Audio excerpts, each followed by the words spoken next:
There's the voice. Okay, welcome everyone. Day one, we've got the third last session. We're here with Jane to explore women's embodiments. And yeah, as I said, I'll give her an introduction in just a moment, but just to start with, I'd invite you, please think of one friend who would enjoy this session after this session and send them the festival link, embodimentsunlimited.com/festival. Then they can watch the replay of it. Or of course, they can also watch any upcoming sessions live or on replay as well. So there's the link in the chat. Do you think of one person and send that to them? That's nice thing to do. And I'll also say, we also have our flagship embodiment course coming up that starts around the middle of February 11.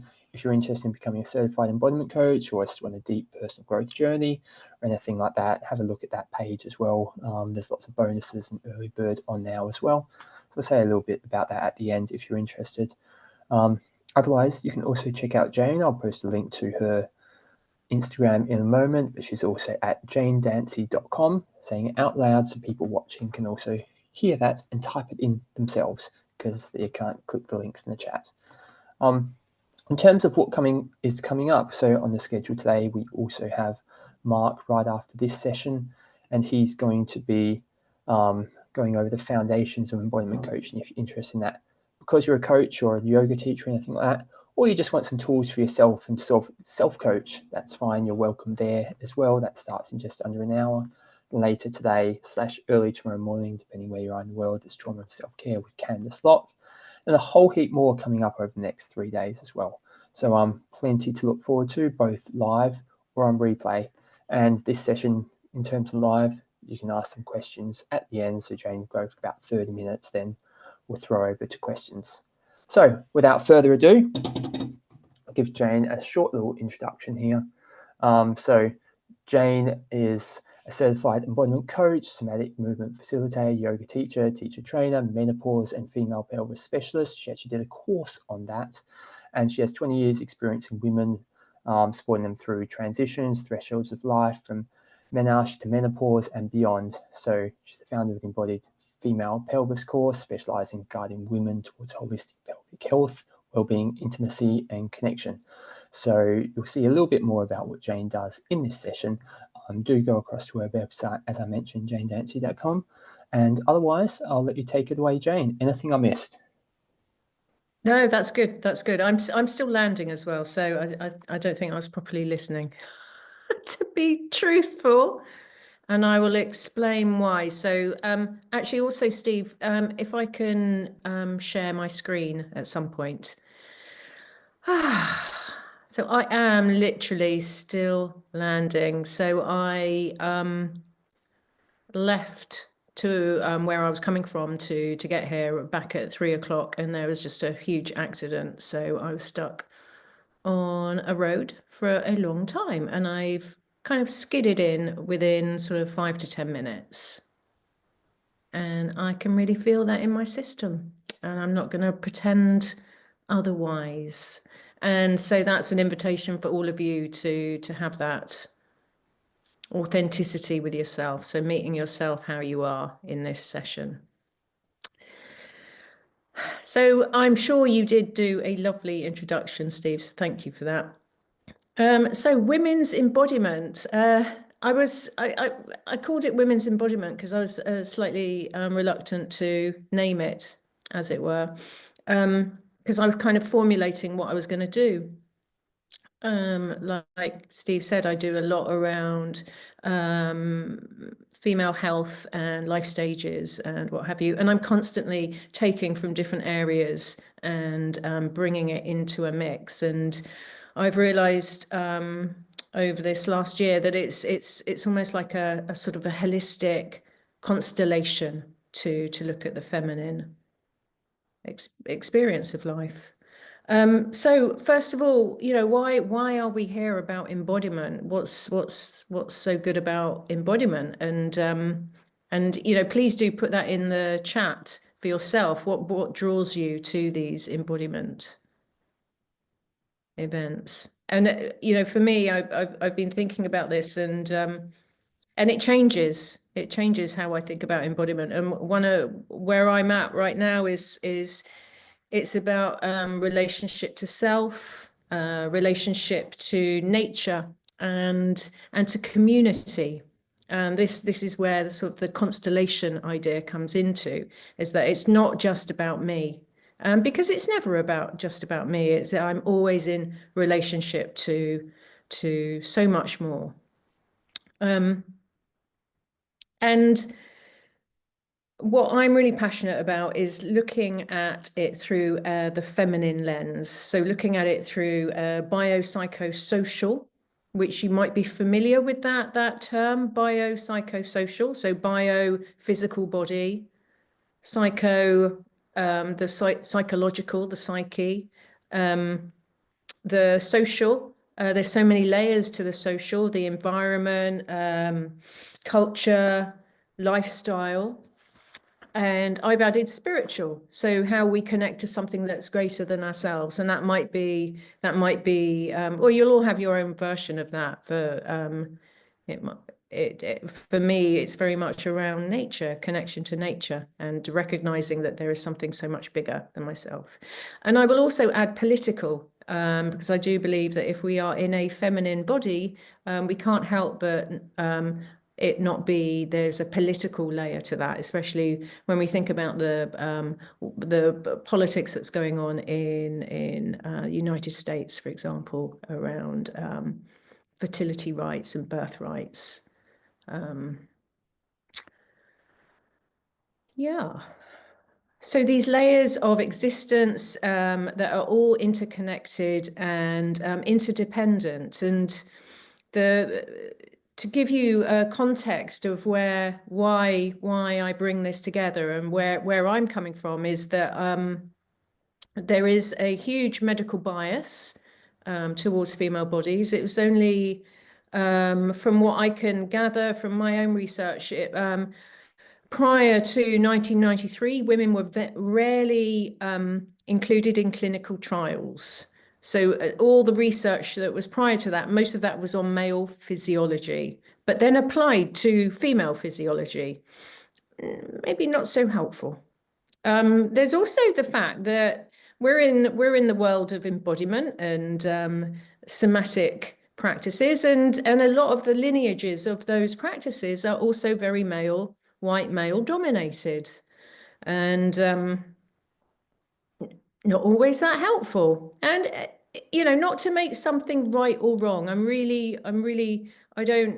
don't want to waste our energy in sort of polarized versions or sort of male bashing or anything like that. It's that can be such a waste of our energy, but just this inclusion of things, but also this outlook of the reality of where we are coming from in our female bodies. And we have unique systems. I've put this as women's embodiment, but this is for everyone who's in a female body, because there'll be a lot who don't want to call themselves a woman, and that's totally totally up to them. So female bodies, we're cyclical, we're non-linear, our hormone system is completely different. And that means our brain, our neurology is completely different. We have the capacity to create life. And with that, we're shapeshifters. And we're adaptive when we evolve. And this is what I call the feminine ground.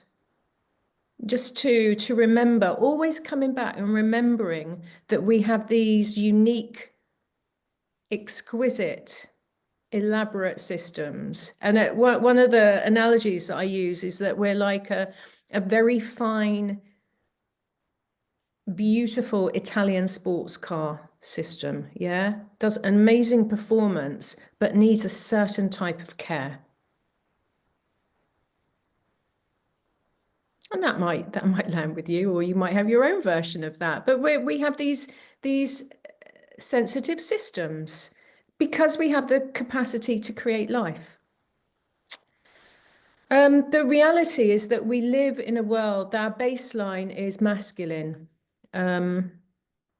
patriarchal, whatever you want to call it. And when it comes to the medical world, there's a lot of pathologizing, there's a lot of medicalizing around these natural ways of being a woman, natural aspects of femininity. So in 2015, the American College of Obstetricians and Gynecologists Committee acknowledged that the menstrual cycle is the fifth vital sign and should always be at the forefront of healthcare for women, and especially young women. But unfortunately, that's just not stuck. And the reality is that if you're a young girl, a young woman, and you've got issues with your periods, the protocol with most GPs here in England, I'm in the UK, is that you'll be put on the birth control. Which, somewhere might have its place, but there's a complete disregard of what might be going on underneath, and it cuts out the chance to get to know the cycle. And the menstrual cycle is the kind of the root of female health in some ways. It deserves time to get into a groove, and if there are issues, it will be presented in the menstrual cycle, just like it presents in the breath or the nervous system. So there's a lot of medical gaslighting that goes on, also around any kind of pelvic health, hormonal health, and a real lack of education, like decent education. The other things, and I don't want to kind of awfulize and just sound like sort of make everyone feel really, oh God. I'm just giving the baseline because this is the reality of what we are swimming in. Depression and suicide is on the rise for young women ever since the like button became a feature in Facebook, in fact. Autoimmune, for people to have autoimmune, it's 78 to 95% women. There's a reason for that. Perinatal suicide is 3 times as high in the year 2020 compared to the 2017 to 19. So things are changing. Things are changing. We're twice as likely to have an anxiety or a trauma disorder. And seasonal affected disorder, SAD, 80% it's women. So we have these sensitive systems. The other thing that I want to bring into this mix is the rise of ADHD and autism, people getting what's the word? You know what I mean? They go to the doctor, they get assessed, and that's the thing. And it's all ages, and it's very prevalent to. It usually comes out around puberty and maybe through menopause. So these hormonal fluctuating times are real unstable, sensitive times in a woman's life. And if a woman has the tendency towards neurodiversity, however that's showing up, there is also a higher risk of PMDD, which is premenstrual dysphoric disorder. 45% are more likely to have that compared to non-neurodiverse is 28%.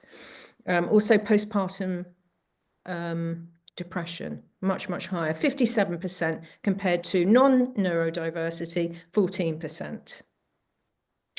And there's all sorts of reasons. You Google it and they'll say, well, there's better screenings and Yeah, there are better screenings. But I kind of feel in my intuitive female gut, I'm thinking there's something about society that we live in this over intense world where it has an effect on these sensitive systems. And the other thing about neurodiversity is that it's really prevalent around menopause, perimenopause to menopause.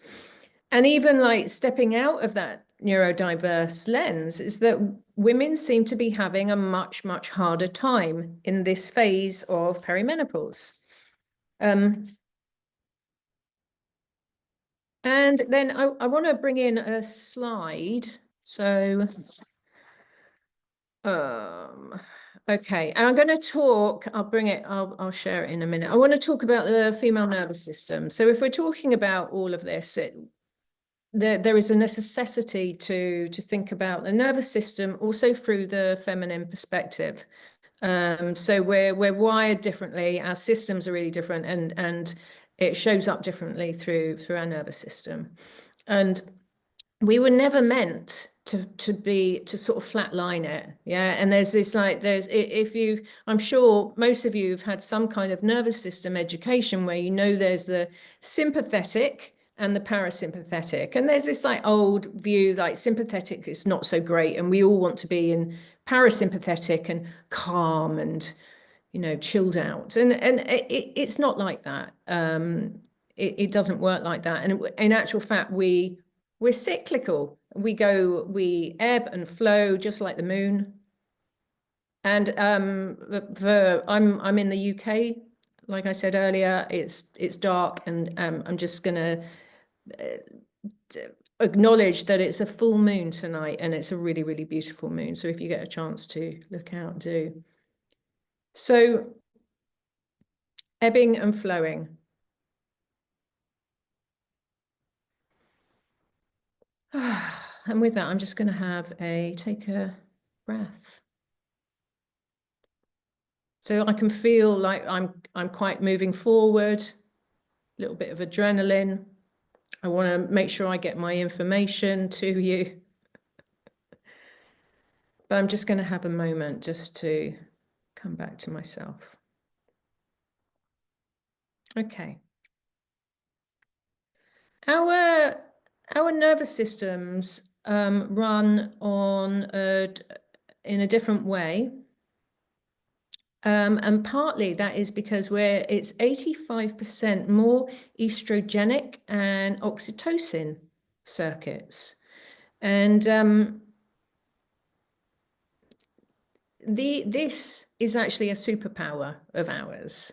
So we have a very different hormonal cocktail compared to male physiology. We have the estrogen, the progesterone, and the oxytocin is very much part of the nervous system picture. And this is what allows us to be so empathic, intuitive. It gives us the ability to pick up, like when maybe we can sense our baby is crying in the other room, or that we can pick up on other people's feelings.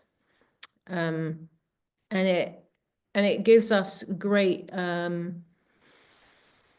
ways of being with group and relational dynamics. We're in the group. We care about the group, and we want to bring everyone in.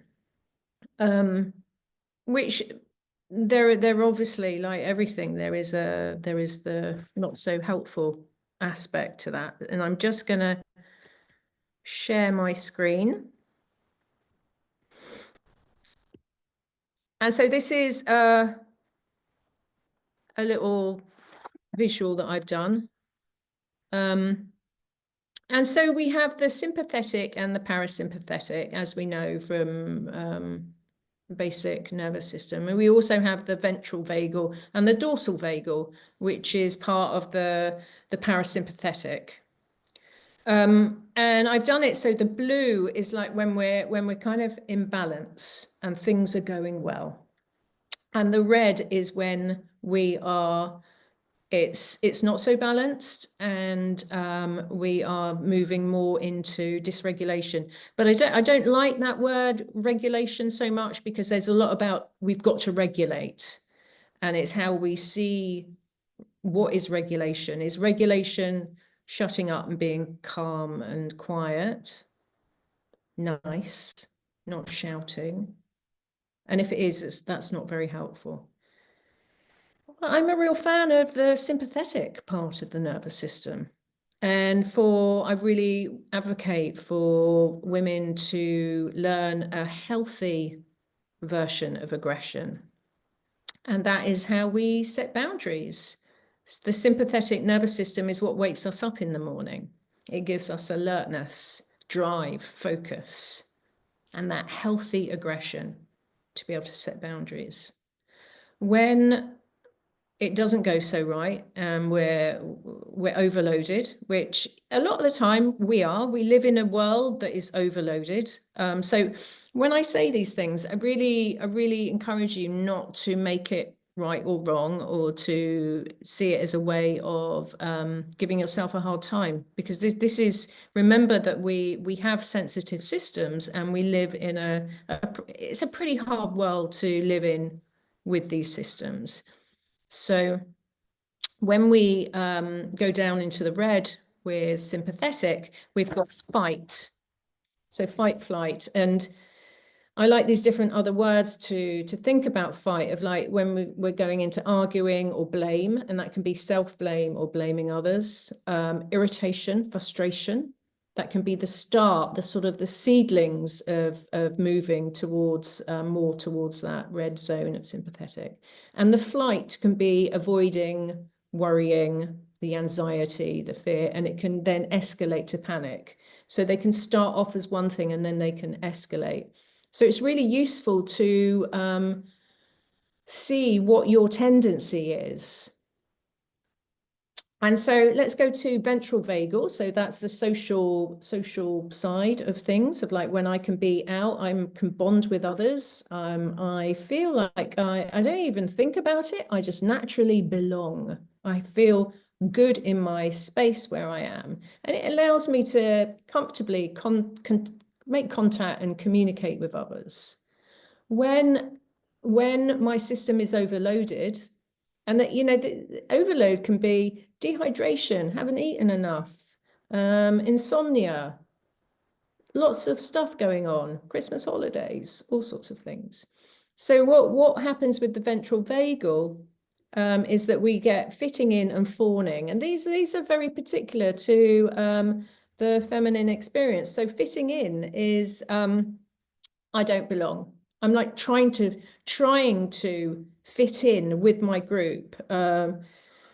This exhausting camouflaging or masking, toning down to fit in. Like I'm too much, or I'm not enough. And when I was writing this, I was thinking about my mother. In the late 50s, she married my dad, and his job was in the diplomatic service, and their first posting was to Borneo. And she was a working class girl from Swindon, the West Country, and off she went to Borneo, and her female circle around her were the rest of the diplomatic wives, and there would always be the ambassador's wife at the top. And this was a completely different set of social, a completely different social network for her. And she became very, very good at masking and fitting in. And that carried on through the whole of her life. And, these things like fitting in, camouflaging, masking, or the fawning, hyper socializing, people pleasing, like dressing because underneath my nervous system is pretty whacked out. I would always honor them in that they are the ways that help us stay safe. And they do a pretty good job. And that's when we start to bring awareness to them, and then we can work with them. And then over the other side, I've got dorsal vagal. So when we can go into freeze and collapse. So freeze, the overwhelm, the procrastination, apathy, and the collapse is the going further down. And so some of you might recognize these. And if you do recognize them, if you want to put them in the chat. And the thing is, you can go from one to the other. So I know that I can go quite easily. I can go into sympathetic, and then I might go into collapse. I was a single parent for 10 years, so I know the red zone really, really well. And that's what informs my work. And these fluctuate with life cycles, and they can become much more apparent. Say, like when we go into perimenopause, and suddenly our estrogen level fluctuates madly and then drops. And so the estrogen that allows us to serve others, be with others, and really kind of be in a serving mode, that starts to go down, and things can get a little bit hairy because we don't want to carry on as we did. And if there is not that awareness, it can be really really confusing, and it can feel that there can be a real sense of not knowing what's going on. So my thing is like becoming intimate with your where you default, and start to see if you can just pick them up and like get a real flavor, that felt sense of what these activations, how they come out in your own embodiment, and then they interplay with so much more. So, you know, there's loads of brilliant work out there with the nervous system, and I think studying the nervous system is amazing, and it's a game changer. But it corresponds with, so we've got neurodiversity, which I spoke about, which then shows up in the nervous system, which then can show up in biomechanics, how we move, posture. And then we've got biochemistry and blood sugar. I talk about blood sugar a lot, because if our blood sugar is out of whack, if we're imbalanced, it will have a knock-on effect with the hormone level. So it's a really, really important part of this picture, even though it might not seem part of the embodiment world. There's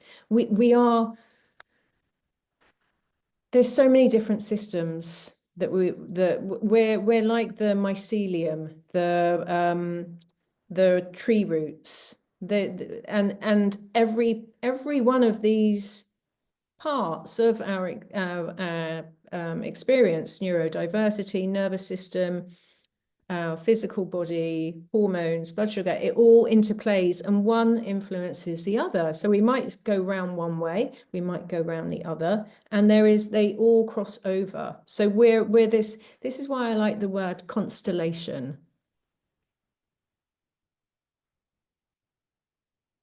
This interrelationship. And then that plays out with our pelvic health, comes out in digestion, autoimmune. And nice picture of the tree roots, just to have that, bring that visual into this, the feminine ecosystem. This is how we are, a feminine ecosystem. And you can imagine, like with each part, like the branches and the roots is like all those different parts of ourselves, the nervous system, the hormones, the blood sugar, the biochemistry, our physicality, of all interchanging and communicating with each other. And we are never separate or one thing, and none of it is right or wrong, and it's just this constant relationships. And so to bring this towards the close, where do we go with this? And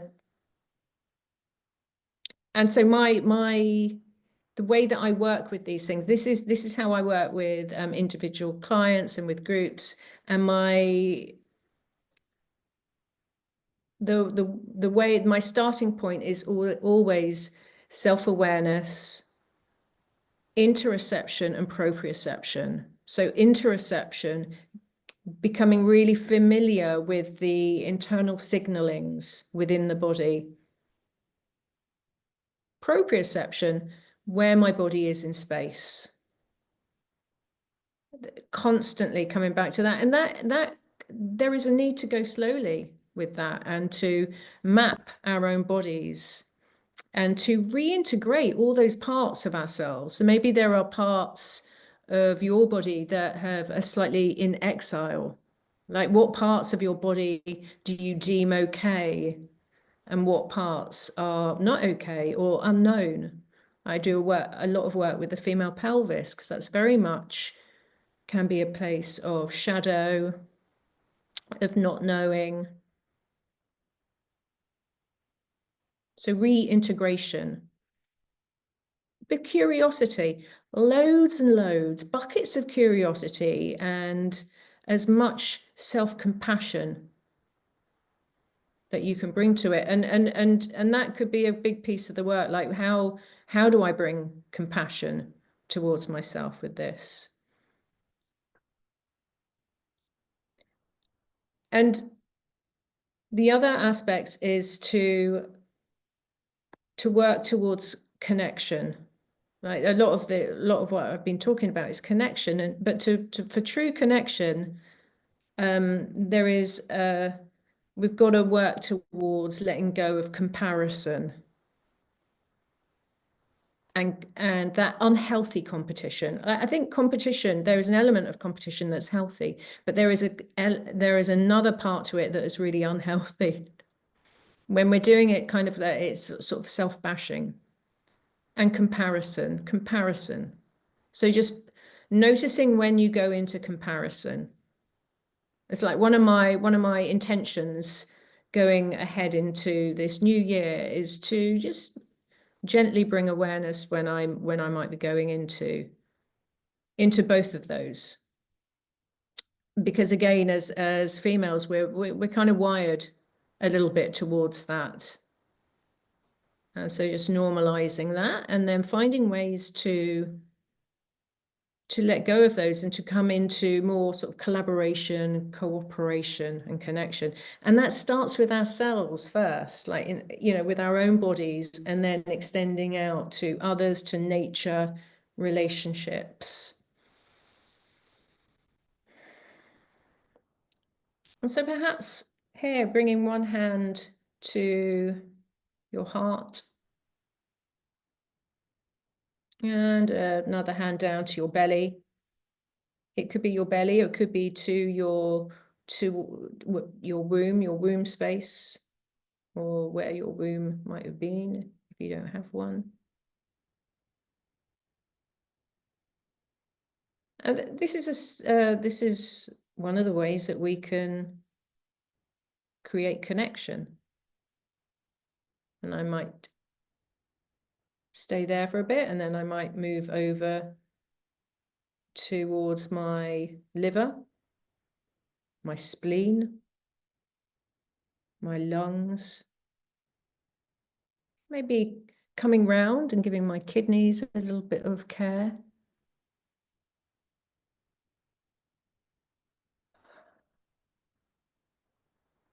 Bringing your hands to your face, just bringing a bit of connecting, kind touch.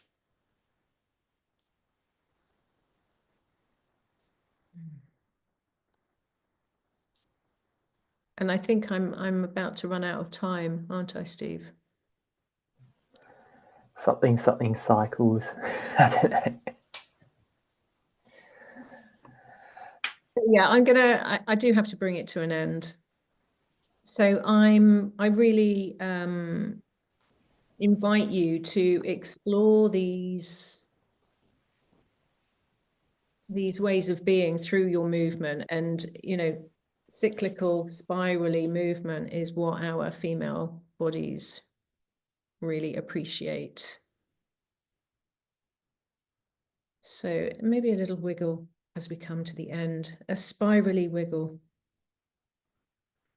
And an invitation to move in a way that your body would like to move right now. It doesn't have to be elegant. It doesn't have to be beautiful.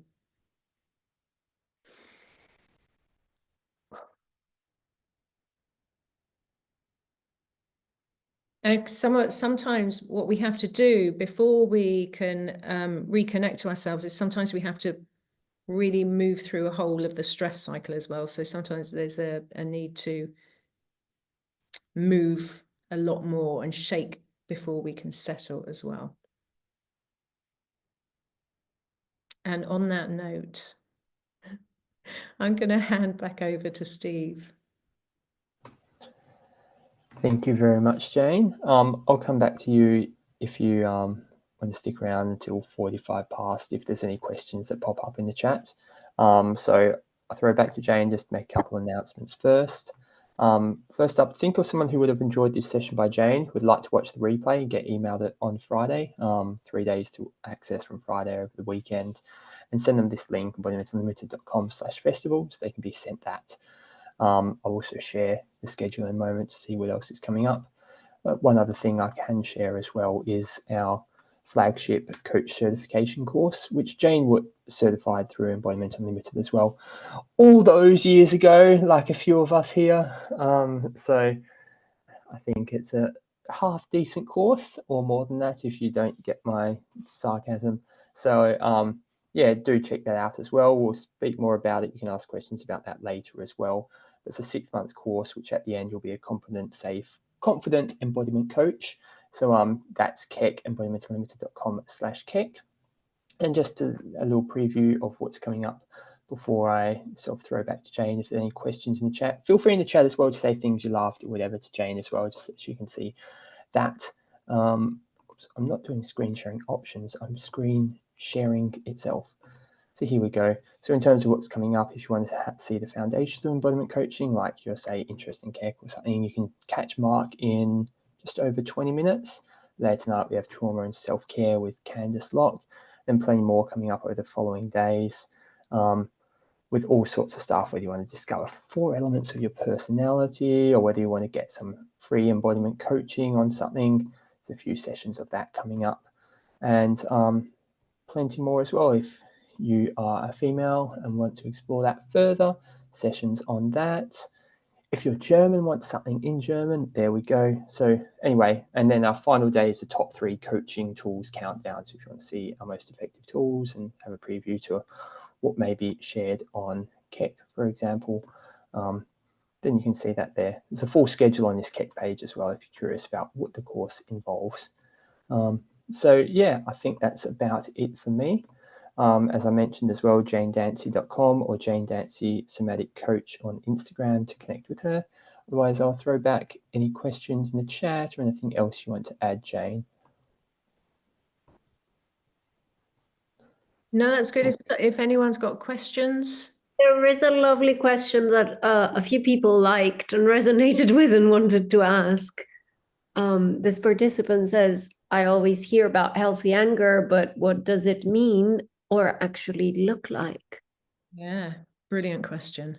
And that's the thing. A lot of the time we haven't been modeled healthy anger, and we're told that it's not okay to be angry, and you know, to consider what it was like to be angry through the matriarchal line of your family in the house that you grew up. So anger is there when a boundary has been violated. So if someone is stepping into something that is not okay,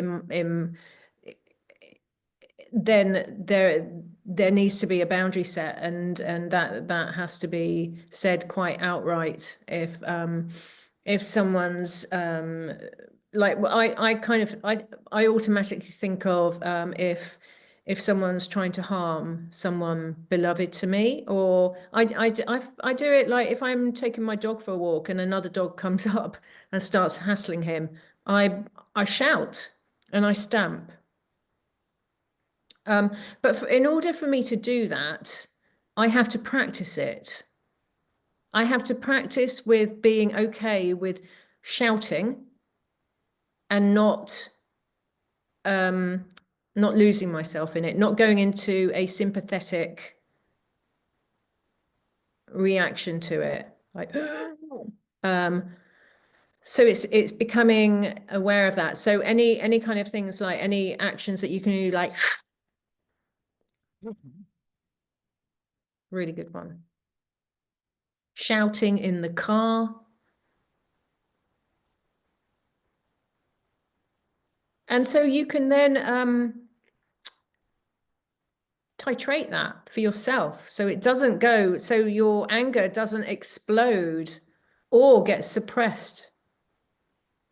It's exploring that for yourself, and it's a really hard thing to answer in a short space because it's very much dependent on your lived experience so far of anger, and there can be a lot of trauma connected to showing anger as well.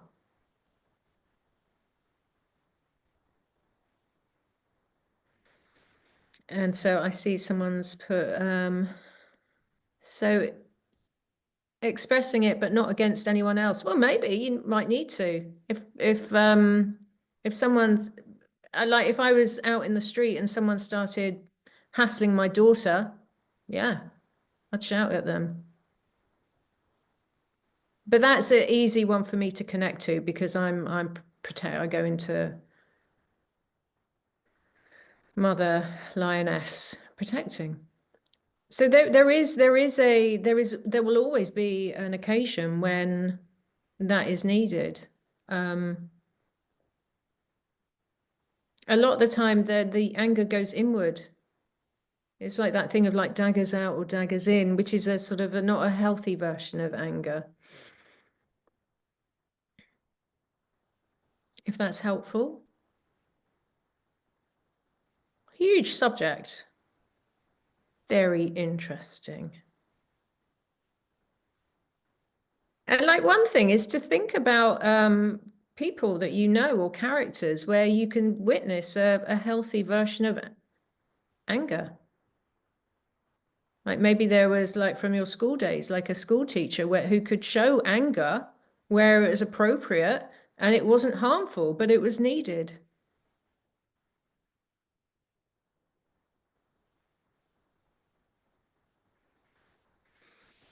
Any other questions?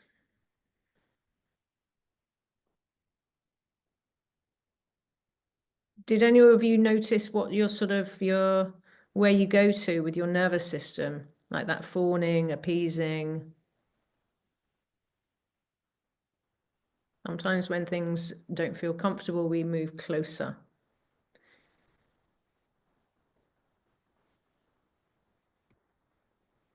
And also keeping in mind how all of these things interact with each other. You know, we're not just our hormones, we're not just our nervous system. And we're not going to be able to just center our way out of these things. You know, got to do a little bit deeper work. It's like mindset. Mindset won't do it. 80% of the messaging that goes on in the body is bottom up, body to brain. It's a body job. It's an inside job. Hurrah for embodiment.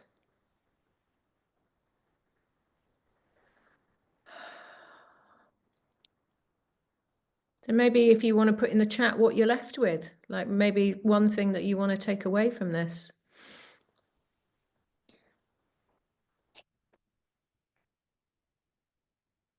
And actually one thing I will finish with is like one thing that is really makes me always move forward with doing this work is that I'm thinking of the younger generations. I've started working with a lot younger clients around things like pelvic health and such things. And, you know, we're working on oneself to then be able to be a guide, bringing guidance and support to the younger generations. Because the younger generations of women, girls, they're not doing that great.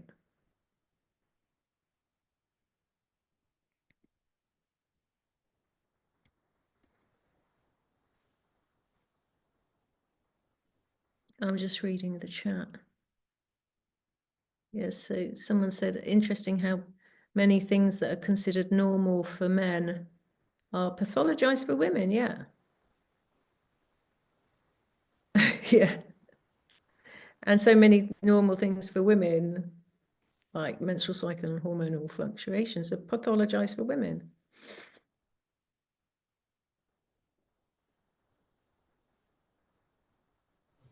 On that note, when there's replays on Friday, feel free to show any men in your life who may be interested as well. I found myself here with my 8-month pregnant wife in the other room, so it's always useful for me to understand a lot of what's going on. Totally, this is for everyone.